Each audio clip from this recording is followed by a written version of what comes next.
Hello and welcome to the Power Up Show, brought to you by Super League Triathlon. And today we are coming live from, well, full disclosure, we are coming live from my living room. We are not going to let a global pandemic stop us here at the Power Up Show, but you'll be delighted to know it's not just me on my own. Today, we have got Annie Emerson. Hello, Annie. Firstly, are you there? Yes, you are. Great to have you. How are you? And what have you got coming up on the show today? Well, I'm very well, thanks, Dave. Yeah, I'm really well. It's tough times for everyone, but at the moment we're doing pretty okay. We've got a great show. We really have. We've got the New Zealander Hayden Wilde coming in to have a chat, actually all the way from New Zealand, aka the Maltese Falcon. It's going to be really nice to chat with him. What an amazing athlete he's turning out to be. We'll also be discussing, of course, the news and cancellations from the round the world in triathlon. We've got the lovely Raya on board. She's going to be giving us training tips and all sorts of things that we can do at home while we're not here. Anyway, I'll tell you who is here. You've got a special guest speaking in behind you. Going live with. I'm so sorry, guys. I will sort this one out in a second. I just want to also say that we will be finding out WTF Macca. Bring him in. I like him already. Little troublemaker. Yes, we do have a jam-packed show. We also get a young man who's getting a scolding. Unfortunately, jam-packed isn't something that can describe the sporting calendar at the moment. The massive news that we all saw coming, it's been the elephant in the room for quite some time. The IOC have made the decision today to postpone the Olympics until 2021. Canada were the brave ones who led the field with that. Australia were quickly behind them. Then the USA track and field and swim teams all said that they wouldn't be competing in 2020. Dick Pound spoke unofficially on behalf of the IOC, and I think in the end their hand was forced, but we all agree that it is the right decision. You add to that, World Triathlon and British Triathlon have suspended all organised triathlon activity until at least the end of April. The AJ Bell World Triathlon event in Leeds, that's postponed as well. And of course, we were due to be broadcasting live from the Triathlon Show London this Saturday. That has been postponed as well. This is massive, Annie, and it's pretty unprecedented as well. It seems like only 5 minutes ago we were speaking to Jonas Schoenberg about how a few postponements would be affecting him training-wise and psychologically. How do you think these massive decisions now are going to affect these athletes moving forward? Do you know what? I mean, we've used the word unprecedented a lot, haven't we? But we are really in unprecedented times. You know, I'm not sure. You know, I've thought a lot about it, and I think, you know, most people are in the same boat. Some people will have access to more facilities than others. But at the end of the day, the athletes are in that same place when they don't know when they're going to be racing again. And I kind of figure, you know, we will get back to racing. There will be a triathlon season. Absolutely. We don't know when. But I think it really will be the mentally toughest out there that can, you know, just kind of stay motivated in their own homes to do whatever they can on a day-to-day basis, as they would be doing. The training will be different, but as they would be anyway, they will be the athletes that come out on top and perform the best when we get back to some sort of triathlon season. Well, motivation's massive, and I'm really looking forward to talking to Raya about that a little later on in the show. But now, some good news. We've got a brilliant guest for you this evening, and a very warm welcome again wherever you're watching around the world. The Maltese Falcon Hayden Wilde has taken taken Super League Triathlon by storm. He has had some highlights throughout the season, and it's been a pleasure to watch him race. Before we get him live, let's take a look at some of his best bits from the SLT season.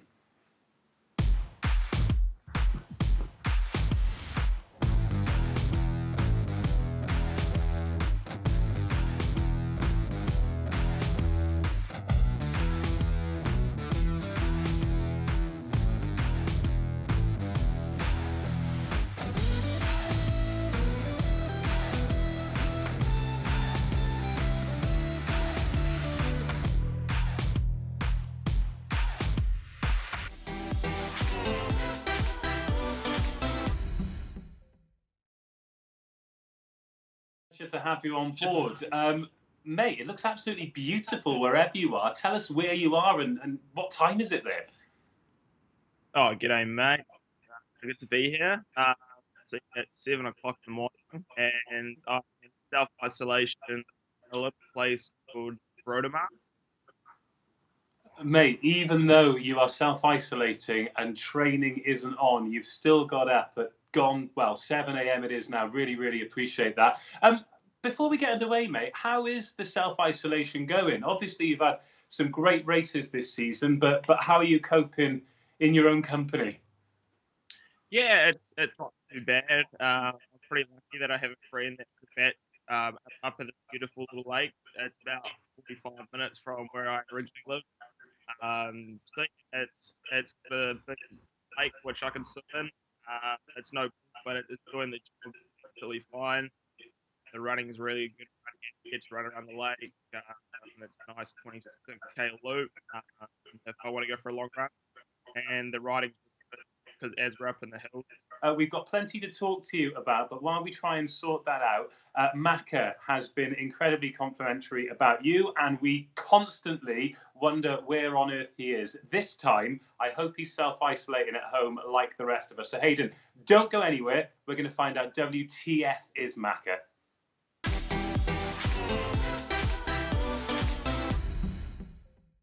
So WTF is Macca.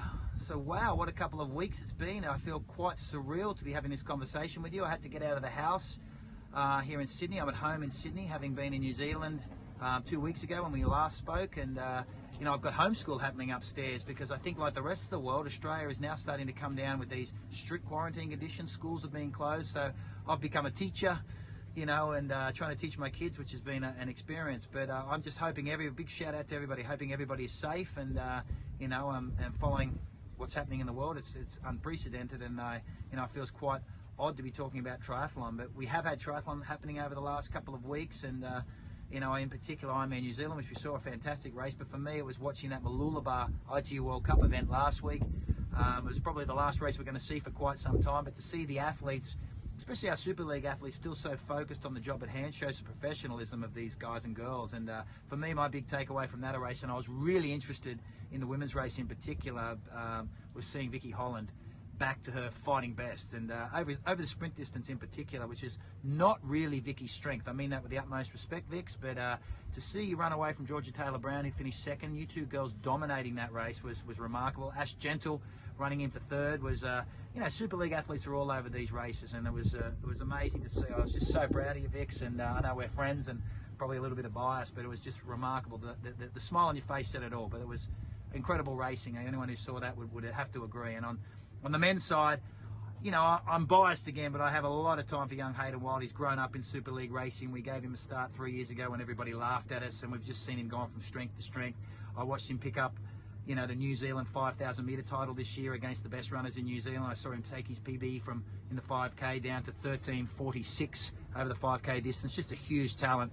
To be out-kicked by his countrymen, to miss that title in Mooloolaba, his first World Cup win, was tough to watch, but he had a crash a couple of days or the day before, so just to see him on the start line was awesome. But, you know, Matty Hauser, you're a legend, mate. It was a great swim. You were right up there. It's an event you have won in the past. It's good to see you on form, still Olympic focused. We don't even know if these Olympics are going to go ahead. There's a lot of talk that it will go ahead, but things are changing every day, as we all know, and I just, you know, wish everybody all the best. For the athletes, I feel for you. Stay focused, stay committed on the job at hand, and I guess take it day by day. But you're remarkable professionals, and know that guys like us in Super League, myself as a fan of the sport, are following everything you do, and I wish you all the best. But to everybody else out there, be safe. I'm thinking of you and all your families. This is no joke. I just fled Asia 3 months ago to escape this, coming back to Australia thinking I was safe, and boom, here we are again. We're in lockdown in January in Asia, and they've gone through that pandemic, and now we're here in Australia going through the same things. I'm seeing it all over the world. So be safe, everybody, and take care. We'll come out of what Macca said there. He was very complimentary about how you've raced so far this season, Hayden. And he spoke about proving the doubters wrong. I mean, he said that as sort of somebody who's watched you grow. Are sort of doubters and haters, however you want to say it, are they something that you're aware of, and are you keen to prove them wrong, or are you just keen to improve as the racer that you are that seems to be working? I got the opportunity to race with a wild card like 3 years ago. I kind of had no clue what really Super League was. I watched it a few times, but when I got an email, I kind of thought it was a scam, to be honest. Because, I just came from Xterra. I had my first year in the ITU. It was the first year of mixed team relay for me as well. And, I guess the impact I had on the race, where I kind of just went full send and not really worry about anything else. I think that's what got the attention. So, I don't think haters out there for that.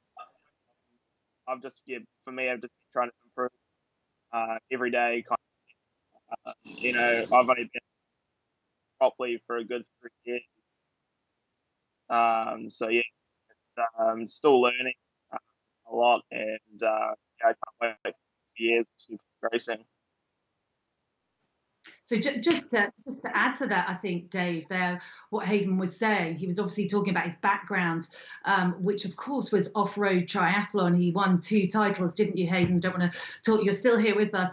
You won 2 under-19 Xterra World Championships. You won the Coast to Coast. You had a phenomenal career, a very young age in off-road triathlon racing and mountain bike racing. And I think the similarities are, for me, when I look at Flora Duffy and how strong she is. We haven't seen her on the Super League triathlon circuit for a while because of injury, but she has a really strong background in off-road, Xterra off-road triathlon racing. And I think that really has complemented the way you are now racing Super League. And that's why people who didn't know your background didn't expect to see you where you are now. Yeah, exactly. Yeah, I think some Xterra athletes are super underrated. Most of us aren't really strong swimmers, but once we get on the bike and run, we're pretty dangerous. As you saw, a guy from South Africa, he's won the Xterra World Champs a couple of times now, and he raced 70.3 and took out Henry Sherman. So, he's definitely going well, and he also Flora Duffy as well. So, pretty cool. And we've got a good New Zealand athletes here like Sam Osborne, Braden Curry, who's well an Ironman at the moment. So, and we've all come from Xterra. You mentioned in a few things there, so Xterra and of course Ironman. Now we've got this news about lockdown and about the fact that the Olympics are going to be postponed.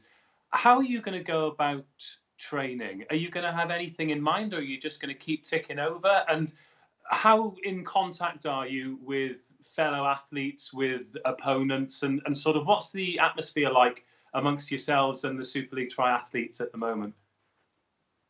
Yeah, it's I guess for me it's just going to continue as training. Perhaps I always train by myself, so it's for me the self-isolation, the lockdown isn't too bad. Not like everyone else that trains with others. So yeah, for me it's just going to be normal days without a pool, but I can get around with that. And I've been talking to other athletes. Yesterday, I talked with Murray, and I think he's kind of stoked, but stoked at the same time because everyone wants to race the Olympics, but I think he's just real happy because he can come into a real good year, feeling good. He's not injured, so he would definitely, I'd say, 2021 now, quite the threat, I think. Great stuff. You touched there, Hayden, on your swim, obviously coming from that background of more cross triathlon, and you're not sort of renowned for your strong swim leg. That's obviously the area where you need to work at the moment. We saw that brilliant race in the Tokyo Test event where you finished in bronze medal position, but you were a minute down on the swim. Now, that's not the sort of time you want to give away normally, is it, to the likes of Vincent Luis or one of the Brownlees or Javier Gomez? Yeah, for sure. For me, that was a pretty swim over the Olympic distance. Was usually give away a minute, give or take. For me, a real good swim would normally be 45 seconds back, which I know I can reach that on the bike, especially having help from the Norwegian.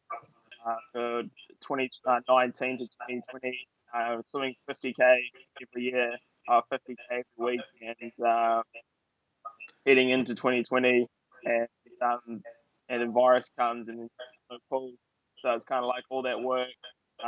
It's kind of, well, it wasn't for nothing, but it was kind of days that a pool's going to affect it hugely. But I know that the swimming's gone real well.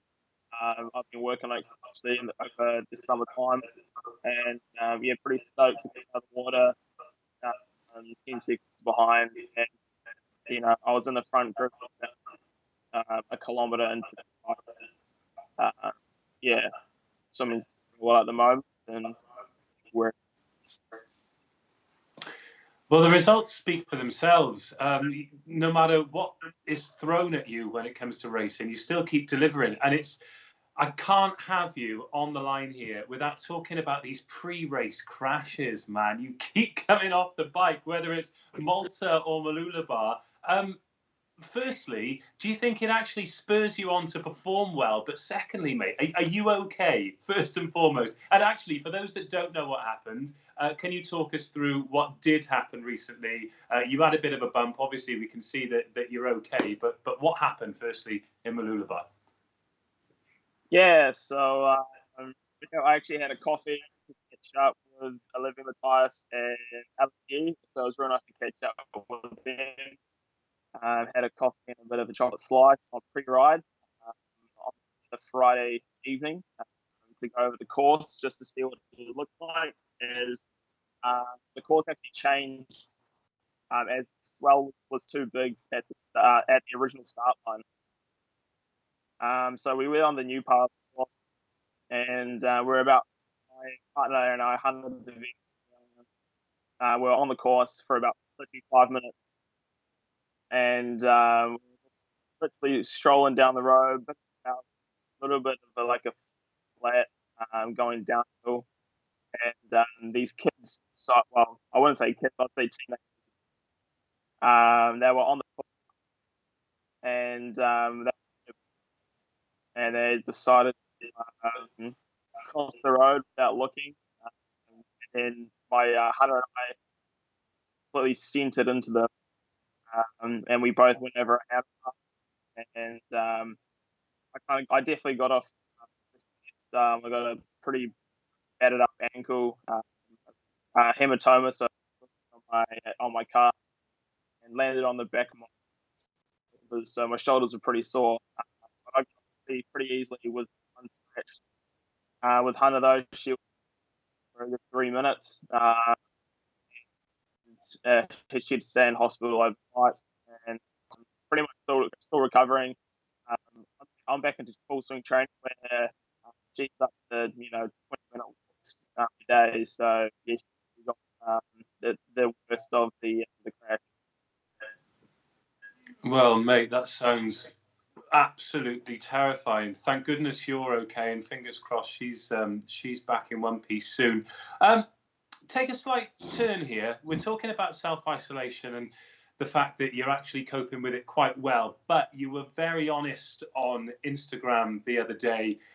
Prize money. You've done very well in Super League Triathlon. You've won over $40,000, but a lot of people don't realize that you guys, a lot of the time, if you don't win, you don't eat, and you don't necessarily know where the next meal is coming from at the moment. So just talk us through that post and how it felt to sort of get that off your chest, and where you are with it, really. Oh, definitely. At the end of the day, I haven't any money in my account since realistically. And then, coming home, buying food, paying for rent because I don't live at home anymore. Unfortunately, Tauranga is the most expensive place in New Zealand to rent at the moment. I was lucky enough to get some prize money at the end of the year in Super League, which has helped me a lot. But don't know when the next race is. So for us as an athlete, it's pretty scary. And realistically, we have to race well to get money. So we actually don't even know. I don't even know if I can get a paycheck. If we race in Hamburg, I've still got to race well to make that dollar. So realistically, I can't tell you when that is. So yeah, kind of. Yeah, in the back of your head, it's like, oh damn, like it's a bit scary, but you just gotta go with what you can do and continue on your normal day life and try and not panic. So many people, unfortunately, that are kind of like panic buying and all that sort of stuff. But at the end of the day, things aren't going to disappear. Like supermarkets are still open. You just kind of got to not stress out too much, and then you just take it day by day. So for me, I just moved out of the house that I've been living in for the last few months due to the virus. Because it's quite expensive to live here. So I'm quite lucky that my coaches, just come stay in the office. Yeah, so I get to help him when he gets to come here at the same time and still do my training Got some pretty footsteps to follow in. Hamish Carter from New Zealand won the Athens Olympics. Then you have Brad Bevan, who Bevan Doherty won the silver medal, and then he also took the bronze medal in Beijing. Do you feel that pressure as a young and already very successful New Zealand athlete? Do you feel that? Does that give you more pressure? Yeah, like we're a very strong triathlon heritage in New Zealand here. It's pretty awesome as well. And just having that result of Malula Bar, I coming first and second, and Sam in round 5. So 3 New Zealanders in a top 5 cup is pretty awesome to see. And I know that we could probably do that again. Form those boys around, and I'm still young. If I can get the 2021 Olympics, yeah, it'll be all kind of, I guess, a learning curve for me. I'm young. My expectations for him, I think the expectations from New Zealand would be me performing well if I get to Paris. So yeah, like Tokyo will be like a fantastic opportunity with no pressure and a great experience. I think as I said, Paris would be the expectation. Hayden, mate, thank you so much for joining us. We are going to let you get on with what looks like a beautiful day behind you now. We've got a couple of people watching live on Facebook. Dan Collins says that you inspire him. Kim Love sends her love from Jersey. We'll get you back on when the race season is underway, mate, but really, really appreciate you coming. Thank you very much. Hayden Wilde, everyone. Thanks, what a hero. Annie, what a top racer we've got there, and a sound young man with his head screwed on. I don't think there's any dispute in that boy's got a massive future.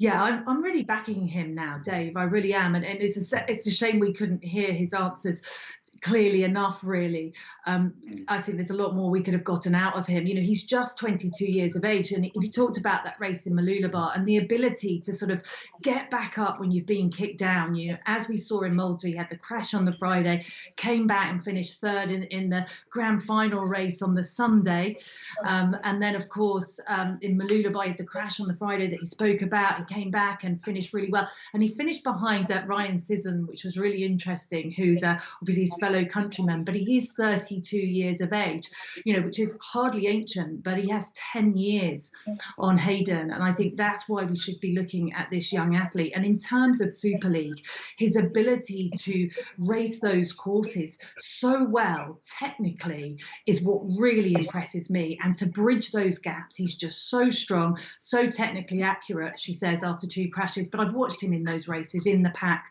He holds the wheels, he puts himself in the right places every single time. He's just got to nudge up the swim, because that at the moment is his Achilles heel.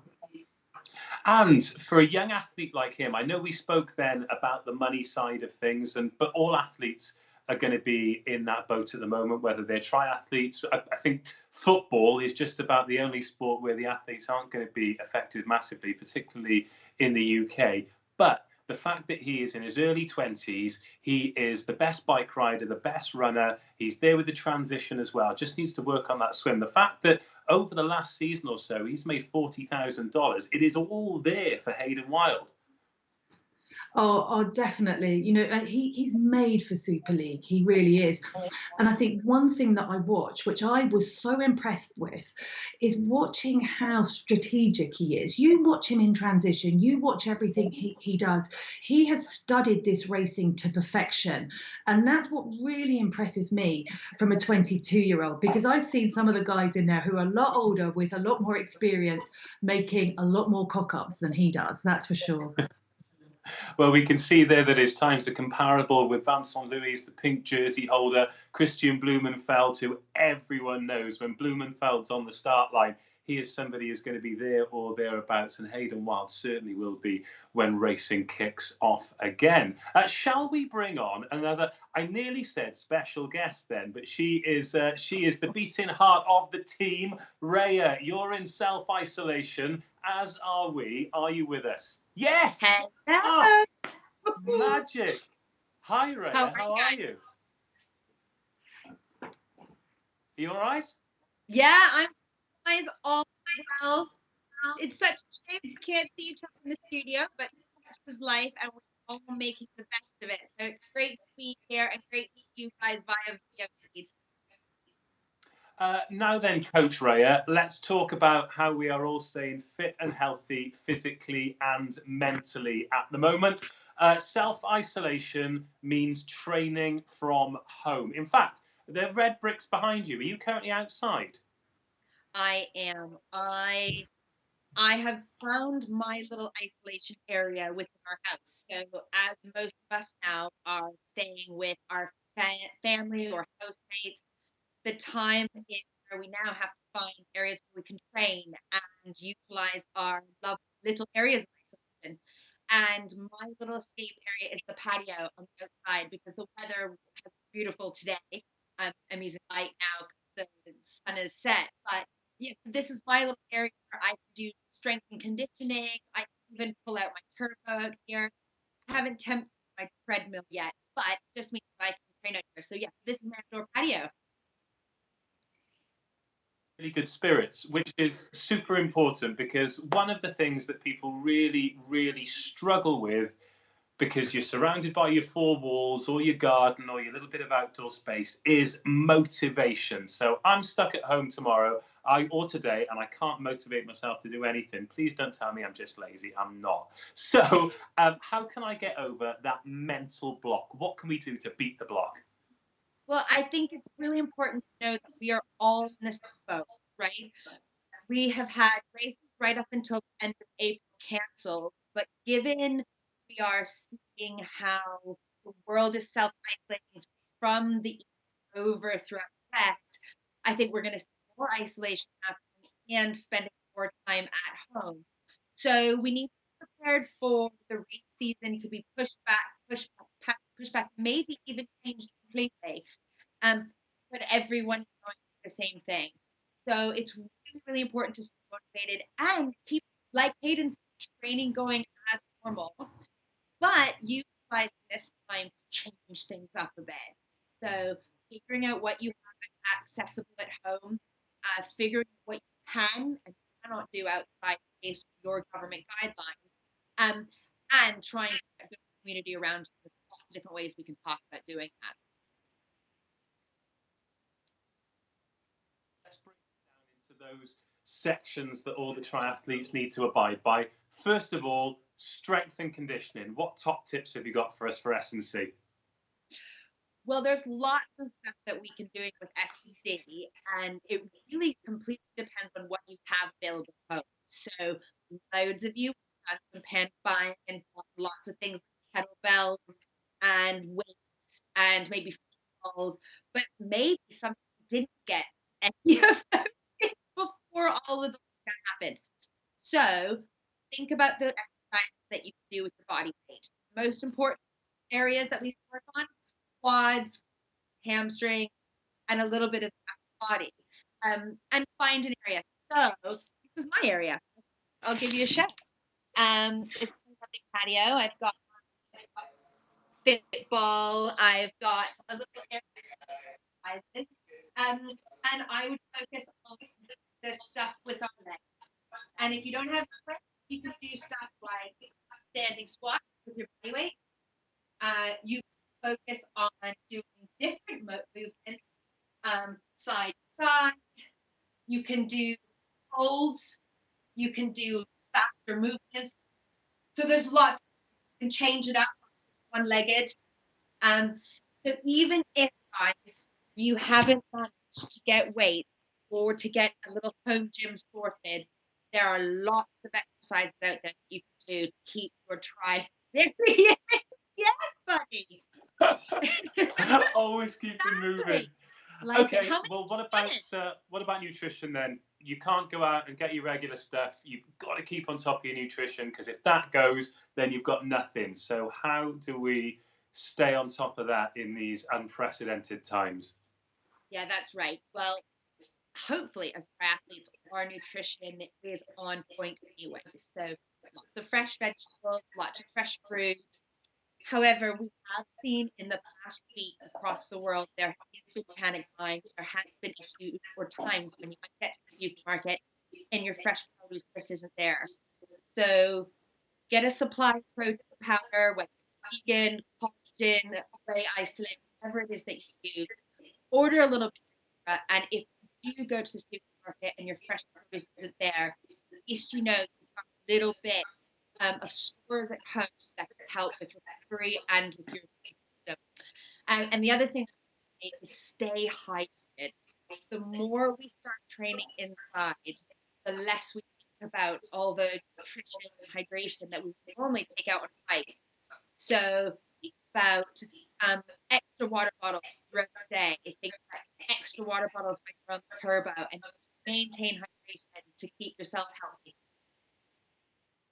Don't mind me, Raya. I'm just hydrating. Good man. That's what I like to see. Okay, what about this thing? What about mental well-being? That is so, so important, because we keep saying unprecedented times, but they are. If you're on self-isolation, it is an environment that you are not accustomed to. So how do we stay switched on upstairs? So it's really important to figure out a new normal for you.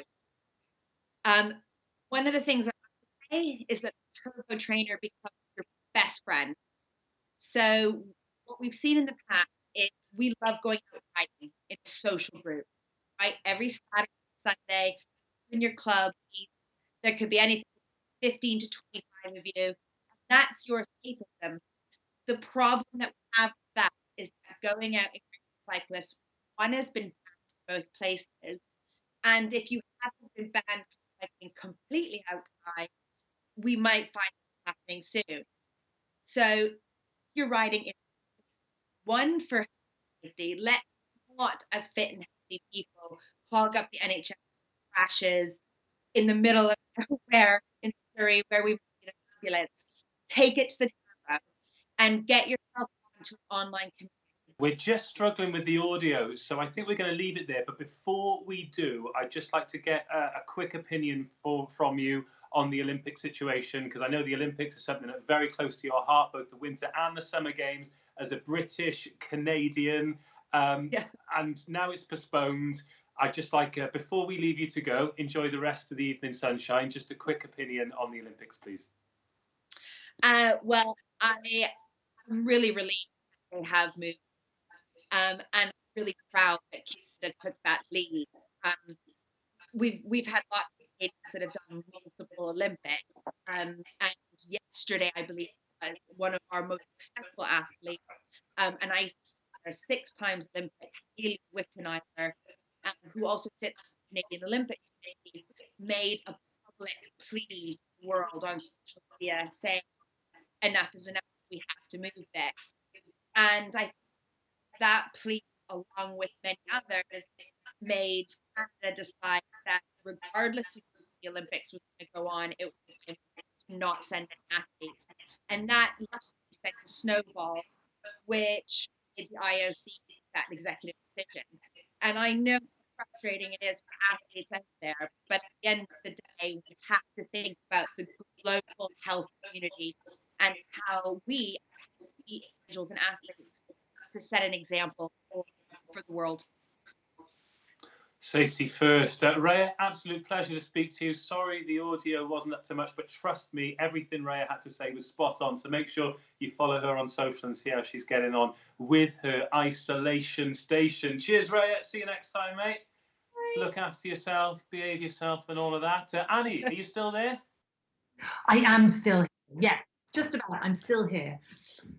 Well, let's pick up on what Raya said there about the Olympics then.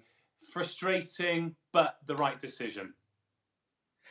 It is now. You know, it's been, I think, so hard. And I think the IOC have been highly criticised. But I think let's not forget that this must have been an incredibly difficult decision, you know, even with everything that was going on. When, you know, a country, a city has put that much into something, they're going to hang on to the last minute, you know, and then for so many reasons, you know, that Raya said there, you know, obviously, you know, health and safety primarily. But then, of course, you know, even if it was going to go ahead, the athletes would have had very little possibility to either train or compete or anything. So the preparation would have been very poor. And I think it's obviously the right thing to postpone it until, cross fingers, 2021 at the same time of year, perhaps next July.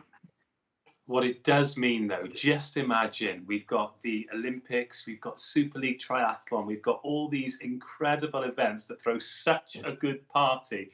Can you imagine how great they're going to be when we are finally over this, well, quite sad, quite shocking, quite unexpected situation? We are going to have some incredible sport to look forward to. We really are, and I think we appreciate it even more, right? Because we take so much for granted these days, and I just think, you know, that's going to be the beauty of it when it does all come back to us. Hopefully, we're just going to appreciate it that little bit more. I hope so. Shall we end with some good news? Yes, I think so, and there's some lovely news to come, isn't there? Yes, we have had an SLT wedding. There they are. And don't they look handsome as well? Richard Murray and Rachel Clammer, they brought their wedding forward. Well, it actually says wedding day 1 of 2. So I think the second one in December in South Africa is going to be absolutely stunning. But they look the picture of happiness. So Richard, Rachel, here is to a lifetime of marital bliss. And how lovely is that? Oh, absolutely marvellous. I know both of them, and you know, they've obviously met on the circuit. They're both great athletes, and the thing they do the best is they really support one another. When one's not having such a good day, the other supports the other, and I think it's, you know, they'll make a great team. And lovely photos. Have a little look on Twitter at both of their, you know, their Twitter feeds, their Instagram pages and stuff, and there's some lovely photos from the wedding there. Well, huge congratulations to them. And that is all we've got time for. But I'm in my living room. What room are you in, Annie? I'm in I think as we might have worked out earlier, I'm in the playroom. The kiddies' little TV playroom, and hence why my little boy thought he could sneak in. But I think he kind of knew what he was doing, cheeky lads. There will be words afterwards, I can tell you that. Well, I thought you were going to bring him in to have a chat, but you shooed him on.